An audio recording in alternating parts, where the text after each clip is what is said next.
राहुल गांधी का एक सेनापति है, उसने एक प्लान बनाया और उस प्लान के बाद भारतीय जनता पार्टी की कुर्सी हिल गई, भाजपा सरकार की कुर्सी हिल गई, चूल्हे हिल गई भाई साहब। आलम यह कि शाह साहब के लाडले को आजकल नींद नहीं आ रही होगी, बड़े उल जुलूल बयान दे रहे हैं। यहां तक कि सदन के भीतर भी शाह साहब के लाडले की नींद उड़ाने वाला वक्तव्य राहुल गांधी के उस सेनापति ने दे दिया उस प्लान के बाद। और मजे की बात यह है कि आज की तारीख में मोदी साहब हो या फिर कि शाह साहब हो, पूरी गुजरात लॉबी हो या फिर कि इनके तमाम सिपह सलार हो, सबकी आंखों में राहुल का यह सेनापति खटकने लगा है। कौन है राहुल गांधी का यह सेनापति? क्या है उसका प्लान? एक तरफ भारतीय जनता पार्टी जब पश्चिम बंगाल में सेंधमारी करने की कोशिश कर रही है, तो दूसरी तरफ कैसे भाजपा की एक सरकार अपनी उल्टी गिनती गिननी शुरू कर चुकी है, आज इसी बात का विश्लेषण करेंगे। नमस्कार, मैं स्वप्निल और आप मुद्दा देख रहे हैं। दोस्तों, आगे बढ़े उससे पहले वही छोटी सी अपील। मुद्दा इन दिनों एक गंभीर आर्थिक संकट से जूझ रहा है। एक तरफ हमारे मेन बैंक अकाउंट फ्रीज चल रहे हैं, तो दूसरी तरफ हमारे 2.5 साल पुराने चैनल को हमसे लंबे समय तक छीन कर रखा गया था। ऐसे में डे टू डे ऑपरेशंस में मुद्दा को काफी मुश्किलों का सामना करना पड़ रहा है। लिहाजा आपसे गुजारिश है, यदि आप चाहें, यदि आप सक्षम हो, तो छोटी छोटी मदद मुद्दा की जरूर कीजिएगा। इसके लिए आप स्क्रीन पर दिख रहे QR कोड या फिर के नीचे दिख रहे UPI नंबर का इस्तेमाल कर सकते हैं। अब आगे बढ़ते हैं, खबर की तरफ चलते हैं। और आज की तारीख में आपको कोई हेडलाइन दिखाने की मुझे जरूरत महसूस नहीं होती, क्योंकि जो जानकारियां आज आपके सामने मैं रखूंगा, ये जानकारियां खबरों के रूप में इस देश की मेन स्ट्रीम मीडिया छाप दे, ऐसी हिमाकत भला वो कैसे कर सकती है?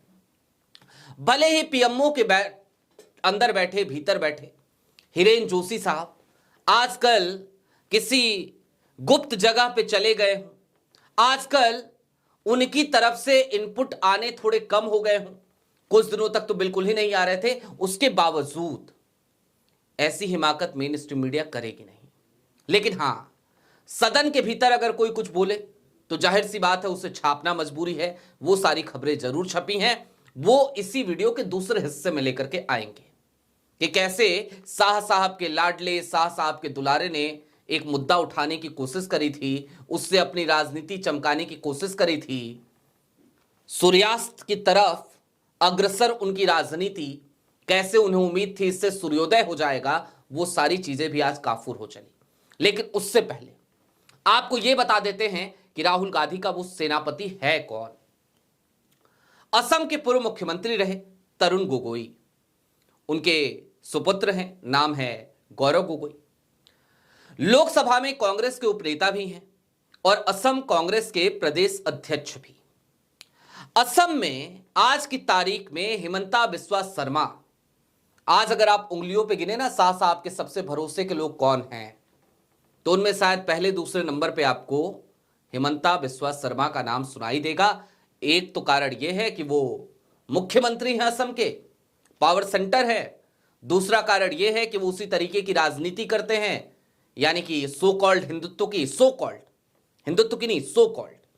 दूसरा सबसे महत्वपूर्ण कारण निश्चित तौर पर तो कहीं ना कहीं यही है कि वो भी कांग्रेस से निकलकर भाजपा में आए और आज की तारीख में हमेशा जैसे स्मृति ईरानी थी ना, उसी तरीके से वो सिर्फ और सिर्फ राहुल गांधी को और गांधी फैमिली को टारगेट करते नजर आते हैं।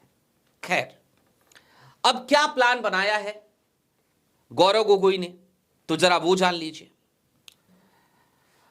कल की तारीख से, यानी कि कल तारीख हो जाएगी 6 दिसंबर 2025 की तारीख। कल की तारीख से कांग्रेस एक नए अभियान का शुभारंभ असम में कर रही है और इसे नाम दिया गया है राइजर पदुलित राइजर कांग्रेस। असम में नाम है ये। क्या होता है इसका मतलब आगे आपको बताऊंगा। और ये एक जो अभियान है, केवल एक अभियान, जो आज की तारीख में गौरव गोगोई ने शुरू करने की पेशकश कर दी थी, उसके बाद उसका अब ऐलान हो गया, कल से वो शुरू भी होने जा रहा है। उसने असम के भीतर बैठे हिमंता बिस्वा शर्मा की कुर्सी के चूल्हे हिला दिए। नॉर्थ ईस्ट पे अपना कब्जा मानने वाली भारतीय जनता पार्टी आज की तारीख में असम में अपनी उल्टी गिनती, उनकी सरकार की उल्टी गिनती शुरू हो चुकी है। हालांकि ये उल्टी गिनती आज से नहीं शुरू हुई, इससे पहले भी बहुत सारे सर्वे आए। उन तमाम सर्वेक्षण में ये बात आमतौर पर कही गई, ये आंकड़ा सामने से आता हुआ नजर आया कि आज की तारीख में भारतीय जनता पार्टी की सरकार अपनी विश्वसनीयता खोती हुई नजर आ रही है। वहीं दूसरी तरफ कांग्रेस और उसका गठबंधन वो तेजी से आगे बढ़ रहा है। आज से 6 महीने पहले एक सर्वे हुआ था, उस सर्वे में 0.02 का अंतर था हिमंता बिस्वा शर्मा और गौरव गोगोई के बीच में बतौर मुख्यमंत्री। असम के लोगों से पूछा गया कि आपका पसंदीदा मुख्यमंत्री कौन है। सैंपल साइज काफी बड़ा था और उसमें गौरव गोगोई और हिमंता बिस्वा शर्मा के बीच सिर्फ 0.02 का अंतर था, 0.02 का। सोचिए, यानी कि गौरव गोगोई तेजी से उस फासले को पाटते हुए तब से ही नजर आ रहे हैं जब से उन्हें असम की बागडोर दे दी गई, असम कांग्रेस का प्रदेश अध्यक्ष बना दिया गया। अब इस अभियान की तरफ आइए। मैंने आपको बताया था इस अभियान का नाम है राइजर पडुलित राइजर कांग्रेस। हिंदी में अर्थ क्या हुआ?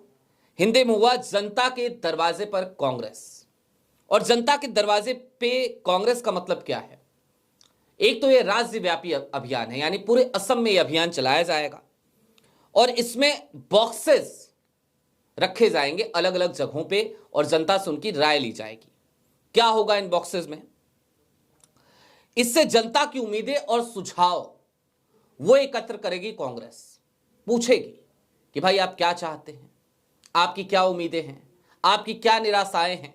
वो सारी बातें कांग्रेस के इन बॉक्सेस में कैद होगी और उसी के आधार पर निश्चित तौर पर मैनिफेस्टो भी तैयार किया जाएगा। किन वर्गों पे ज्यादा फोकस कर रही है कांग्रेस? तो उनमें चाय बागान मजदूर हैं, किसान हैं, महिलाओं के समूह हैं, छात्र हैं और ग्रामीण समुदाय है। 2026 चुनावी विजन, डॉक्यूमेंटेशन और घोषणा पत्र का हिस्सा बनाने के लिए इन वर्गों को टारगेट कांग्रेस करने जा रही है।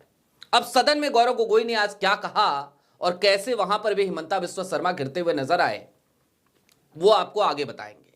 लेकिन उससे पहले जरा कुछ बातें असम की कर लेते हैं, खास तौर पे वहां की एक बड़ी आबादी की, चाय बागान मजदूर। असम की चाय सुनते हैं ना आप में से बहुत सारे लोग होंगे जो असम से चाय मंगाते भी होंगे, मैं खुद उनमें से एक हूं। असम के चाय बागानों का हाल जानते हैं आप? वहां पे काम करने वाले मजदूरों का हाल जानते हैं आप? अंग्रेज चले गए, अंग्रेजों की प्रथा आज तक जारी है। कई बार लोग मजाक में कहते हैं, अगर कोई कहे सॉरी तो लोग कहते हैं अंग्रेज चले गए सॉरी छोड़ गए। कई लोग कहते हैं अंग्रेज चले गए अंग्रेजियत छोड़ गए। लेकिन अंग्रेज चले गए और चाय बागान मजदूरों के साथ चलने वाली एक कुप्रथा आज तक छोड़ गए, ये कभी आपने सुना है क्या? नहीं सुना तो जरा आज संक्षिप्त में जानिए। जब इस देश में अंग्रेज थे और उन्होंने चाय का उत्पादन यहां पे शुरू किया, तो पता है उन्होंने क्या किया? चाय बागान के मजदूर अपनी जिंदगी के बारे में, अपने भविष्य के बारे में सोच ना सके कभी, इसलिए एक अलग तरीके की कुप्रथा को जन्म दिया गया। चाय बागान में मजदूर सुबह से लेकर शाम तक खूब मेहनत करते, खूब पसीने बहाते और जैसे ही शाम होती, उनका काम खत्म होता, उनको एक तरीके की शराब दे दी जाती। वो शराब पीते, जाकर के सो जाते, सुबह उठते, फिर से काम पे आ जाते। यानी पूरे दिन काम किया, शाम को शराब पी और ऐसी शराब पी कि उसके बाद से कुछ बचा नहीं सोचने के लिए। अगले दिन फिर से वही काम। पीढ़ी दर पीढ़ी यह कुप्रथा जारी रही और आज भी चाय बागानों में अधिकतम जगहों पर यह कुप्रथा लगातार जारी है। यानी कि चाय बागान में मजदूर काम करते हैं, शाम को उनको चावल की माड़ से एक अलग तरीके की बनी हुई शराब परोस दी जाती है। असम में यह खुलेआम चल रहा है। निश्चित तौर पर पीढ़ी दर पीढ़ी वो मजदूर वही काम कर रहे हैं। मैं आपको एक और आंखों देखी बात बताना चाहता हूं। कभी आपने सोचा है कि आप किसी दुकान पर जाएंगे चिकन की और कहेंगे कि जरा 150 ग्राम चिकन दे दो, और फिर घर जाकर उसमें तमाम तरीके की सब्जियां मिलाकर, आलू मिलाकर इस बात पे खुश हो सकते हैं कि 5 आदमी का परिवार है और आपने चिकन खाया। यह हो रहा है। एक अंडे को घर ले जाकर उसे उबालकर आलू और अंडे की सब्जी बनाकर 5 लोगों के परिवार में बांटकर असम के ये चाय बागान के मजदूर यही कहते हैं कि आज हमने अंडा खाया। इस तरीके की गरीबी, इस तरीके की मुफलिसी, इस तरीके की मजबूरियां असम में आज भी चाय बागान के मजदूर झेलते हैं। और ऐसा नहीं है कि सिर्फ भाजपा की सरकार में झेल रहे, नहीं, मैं फिर कह रहा हूं, अंग्रेज चले गए, तमाम कुप्रथाएं छोड़ गए और आज तक चाय बागान के मजदूरों की स्थिति में कोई सुधार वहां पर देखने को नहीं मिला। इस वर्ग को अब कांग्रेस अपने साथ जोड़ना चाहती है। इतना ही नहीं, खैर एक बात और, इससे पहले कभी किसी ने चाय बागान के मजदूरों को इस तरीके से जोड़ने की कोशिश की हो या उनको प्राथमिकता दी हो, ऐसा भी उदाहरण देखने को असम में मिलता नहीं है। खैर, आज ये हो रहा है, अच्छी बात है, अच्छी कोशिश है, अच्छी पहल है। गौरव गोगोई को इसके लिए बधाई। इसके अलावा जुबिन गर्ग, मरहूम गायक, जब जुबिन गर्ग की संदिग्ध हालत में सिंगापुर में मौत हुई तो हिमंता बिस्वा शर्मा ने खूब छाती पीटी। बात इतर है, जिन लोगों को उन्होंने गिरफ्तार कराया उनमें से जो प्रमुख लोग थे उनकी तस्वीरें हिमंता बिस्वा शर्मा की धर्मपत्नी के साथ अक्सर दिखाई देती थी, रिंकी भुवन शर्मा के साथ। वो तमाम तस्वीरें हमने आपको पहले भी दिखाई हैं। आज की तारीख में यह मुद्दा असम से निकलकर देश की सबसे बड़ी पंचायत में गूंजा, यानी कि लोकसभा में गूंजा। किसने उठाई ये मांग?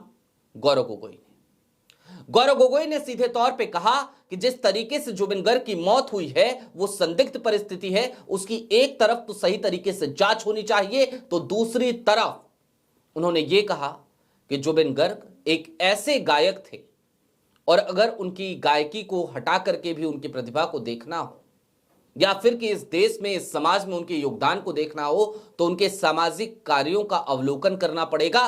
तो ऐसे में वो एक जायज हकदार हैं भारत रत्न के, और आज देश की सबसे बड़ी पंचायत में राहुल गांधी के सेनापति यानी कि गौरव गोगोई ने जुबिन गर्ग के लिए भारत रत्न की मांग की है।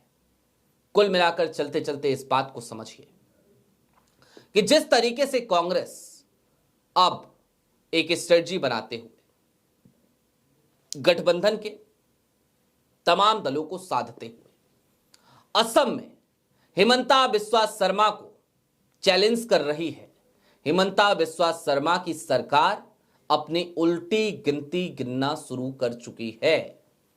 वहां के रहने वाले तमाम लोग यही कहते नजर आ रहे हैं। वहां से आने वाले बीते कुछ दिनों के तमाम सर्वेक्षण, तमाम सर्वे यही कह रहे हैं, हिमंता की लोकप्रियता एक तरफ तेजी से धरातल की तरफ अग्रसर है तो दूसरी तरफ गौरव गोगोई की लोकप्रियता लगातार असम के लोगों के बीच, असम के मतदाताओं के बीच बढ़ती जा रही है। यानी कि एक किला फिर से ढेर होने वाला है, जिसे कांग्रेस फतह करने की पुरजोर तैयारी कर चुकी है। और यह हो सका है सिर्फ और सिर्फ राहुल गांधी के एक विश्वसनीय सेनापति की वजह से, जिसको राहुल ने खुली छूट दी, कहा कि जाओ जाकर के मोर्चा संभालो, ये किला तुम्हें फतह करना है, असम का किला। आपकी क्या राय है हमें कमेंट बॉक्स में जरूर बताइएगा। अभी के लिए दीजिए इजाजत। चलते चलते फिर वही अपील, चैनल पे नए हो तो सब्सक्राइब करते हुए जाइएगा, सक्षम हो तो छोटी छोटी मदद मुद्दा की जरूर कीजिएगा। बहुत शुक्रिया।